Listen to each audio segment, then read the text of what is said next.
میرے کریم رسول نے فرمایا بی بی ایک ہوگی اور 4 آدمیوں کو جہنم میں لے کے جائے گی۔ یا رسول اللہ کس کو؟ فرمایا باپ نے پردے کا نہیں کہا تو باپ بھی دوزخ میں جائے گا، اگر بھائی نے پردے کا نہیں کہا تو وہ بھی دوزخ میں جائے گا، شوہر نے پردہ نہیں کرایا تو وہ بھی جہنم میں جائے گا۔ وہ بیٹا جو کہتا تھا نا 1.25 لاکھ کا موبائل لینا ہے تو اماں نے گھر کے اندر شور ڈال دیا، مجبور کیا خامن کو، لے کر کے دیا۔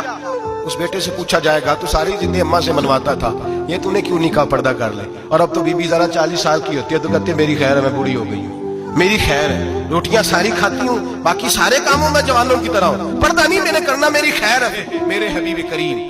سید عالم صلی اللہ علیہ وسلم نے فرمایا جو بی بی بن سنور کے بلا ضرورت بازار جائے، نبی پاک علیہ السلام نے فرمایا ایک قدم وہ اٹھائے گی تو اس پر اللہ کی لعنت برسے گی، فرشتوں کی لعنت برسے گی، زمین والے لعنت برسائیں گے، آسمان والے لعنت